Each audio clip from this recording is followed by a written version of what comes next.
Good morning children, welcome back to my channel study with Neha ma'am. आज हम पढ़ने वाले हैं रुचिरा थर्ड का चैप्टर नंबर 15 प्रहेलिका। आज हम इस चैप्टर का हिंदी अनुवाद पढ़ेंगे। अब हम इसको शुरू करते हैं। पहेलियाँ मनोरंजन की प्राचीन विधा हैं। ये प्राय विश्व की सारी भाषाओं में उपलब्ध हैं। संस्कृत के कवियों ने इस परंपरा को अत्यंत समृद्ध किया है। पहेलियाँ जहाँ हमें आनंद देती हैं, वहीं समझबूझ की हमारी मानसिक व बौद्धिक प्रक्रिया को तीव्रतर बनाती हैं। इस पाठ में संस्कृत प्रहेलिका अर्थात पहेली बूझने की परंपरा के कुछ रोचक उदाहरण प्रस्तुत किए गए हैं। अब हम पढ़ते हैं पहेली नंबर 1। यहाँ पर हमको इन 3 लाइनों में 3 पहेलियाँ पूछी गई हैं और उनका आंसर हमको इस चौथी लाइन में दिया गया है। कस्तूरी जायते कस्मात। कस्तूरी जायते उत्पन्न होती है, कस्मात कहाँ से। कस्तूरी कहाँ से उत्पन्न होती है? मृगात अर्थात हिरण से। कोहंती करीणाम कुलम।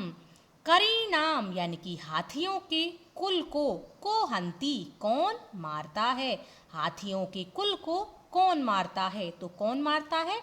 सिंह अर्थात शेर। किम कुर्यात कातरो युद्धे। कातरो यानी कि कायर व्यक्ति युद्धे युद्ध में। किम कुर्यात क्या करता है? कायर व्यक्ति युद्ध में क्या करता है? इसका आंसर है पलायते भाग जाता है। कस्तूरी कहाँ से उत्पन्न होती है? मृगात हिरण से।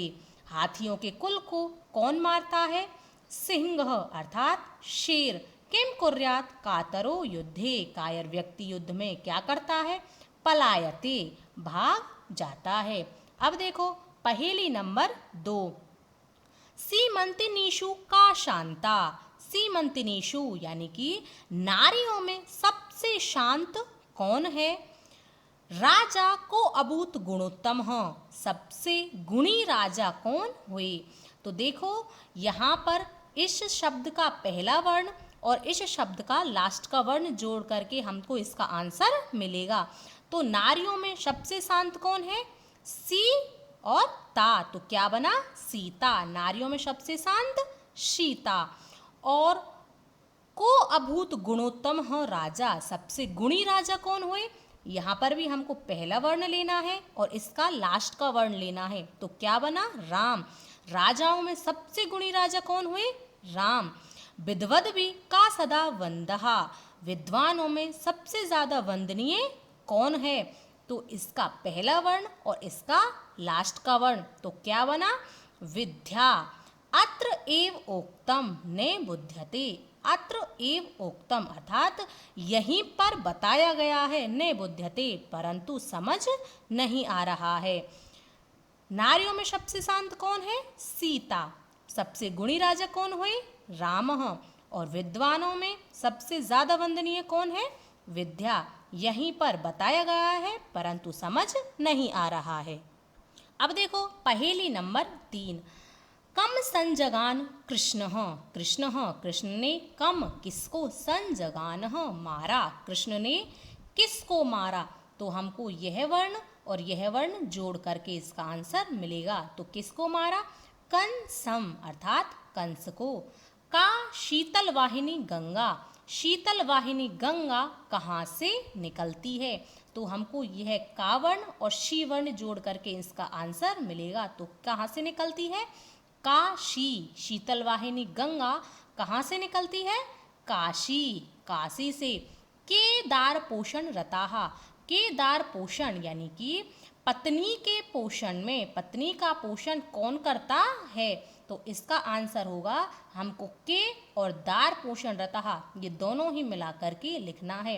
केदार पोषण रताहा अर्थात जो खेती का कार्य करता है किसान, वह पत्नी का पालन पोषण करता है। कम बलवंतम ने बाधते शीतम। कम बलवंतम किस बलवान को? ने बाधते शीतम ठंड नहीं लगती है। किस बलवान को ठंड नहीं लगती है? तो हमको कम और बलवंतम यह जोड़ करके लिखना है। तो क्या बनेगा? कंबलवंतम अर्थात जिसके पास कंबल हो उसको ठंड नहीं लगती है। अब देखो पहेली नंबर 4। वृक्ष अग्रवासी नेचे पक्षीराज। वृक्ष के अगले भाग पर रहता है परंतु वह पक्षीराज गरुण नहीं है। त्रिनेत्रधारी नेचय शूलपाणी, उसके 3 नेत्र हैं परंतु वह शिवपाणी, शूलपाणी यानी कि भगवान शिव नहीं है। त्वग वस्त्रधारी नेचय सिद्धयोगी, त्वग वस्त्रधारी छाल के वस्त्र धारण करता है परंतु वह सिद्ध योगी नहीं है। जलम ने बिभ्रन्नम घटो ने मेघ, जल को अपने अंदर धारण किए हुए है परंतु ना तो वह घड़ा है ना ही वह मेघ यानी कि बादल हैं। तो बताओ वह कौन होगा जो वृक्ष के अग्र भाग पर रहता है, उसके 3 नेत्र हैं, छाल के वस्त्र धारण किए हुए हैं और अपने अंदर जल को धारण किए हुए है। तो क्या होगा? वह होगा नारियल। नारियल वृक्ष के अगले भाग पर लगता है। उसके ऐसे 3 नेत्र होते हैं जिसमें हम पाइप डाल करके पानी पीते हैं ना, नारियल पानी, तो यहाँ पर वो 3 होते हैं। त्वग वस्त्रधारी और छाल का होता है और अपने अंदर पानी को धारण किए हुए होता है। पहेली नंबर 5, यह है आपकी लास्ट पहेली है। जैसे पहली पहेली थी उसी प्रकार से यह है। यहाँ पर हमको 3 पहेलियाँ पूछी गई हैं और चौथी लाइन में इसका आंसर दिया गया है। भोजन अंते चह किम पेयम, भोजन अंते भोजन के अंत में किम पेयम क्या पीना चाहिए। तक्रम अर्थात छाछ। जयंत कस्य वै स्वतः, जयंत किसका स्वतः पुत्र है। शक्रस्य अर्थात इंद्र का। कथम विष्णु पदम प्रोक्तम, विष्णु पदम मोक्ष को अर्थात स्वर्ग को प्रोक्तम कथम कैसा बताया गया है। दुर्लभम अर्थात कठिन। भोजन के अंत में क्या पीना चाहिए, इसका आंसर है तक्रम छाछ। जयंत कस्य वै स्वतः, जयंत किसका पुत्र है। शक्रस्य यह इसका आंसर है अर्थात इंद्र का। और विष्णु पदम मोक्ष को कैसा बताया गया है। दुर्लभम अर्थात कठिन। और इस लाइन का अर्थ होगा छाछ इंद्र के लिए दुर्लभ है। यह था आपका चैप्टर नंबर 15 का हिंदी अनुवाद। मैंने आपको बहुत ही अच्छे से करा दिया है। मैंने सारे चैप्टर्स का हिंदी अनुवाद और क्वेश्चन आंसर कराए हुए हैं। इनका एक दो बार रिवीजन करते हुए रहना।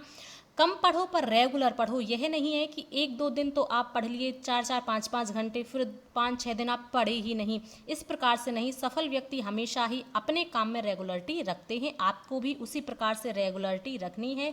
कम पढ़ो पर रेगुलर पढ़ो, हर दिन पढ़ो। महीने में 30 दिन होते हैं तो 30 दिन पढ़ो, तो उसी प्रकार से आप सफल हो जाओगे। आपको अच्छे से पढ़ना आ जाएगा, आपको अच्छे से पढ़ने में मज़ा भी आएगा। ऐसा नहीं कि एक दिन पढ़ लिए फिर अगले दिन पढ़ने में भी मन नहीं लगता है। तो आपको रेगुलरिटी अपनी पढ़ाई में रखनी है, तभी आप सबसे इंटेलिजेंट होगे। इंटेलिजेंट बच्चा ऐसे नहीं होता है कि वह 1-2 दिन 10-10 घंटे पढ़ता है। इंटेलिजेंट वही होते हैं जो अपनी पढ़ाई में रेगुलरिटी रखते हैं, जो रेगुलर तरीके से पढ़ते हैं। आपको भी इसी प्रकार से रेगुलर पढ़ना है। पढ़ने का तरीका, पढ़ाने का तरीका यदि पसंद आया हो तो वीडियो को लाइक करें, शेयर करें और चैनल को सब्सक्राइब अवश्य कर लें। अब हम मिलेंगे नेक्स्ट वीडियो में। तब तक के लिए धन्यवाद।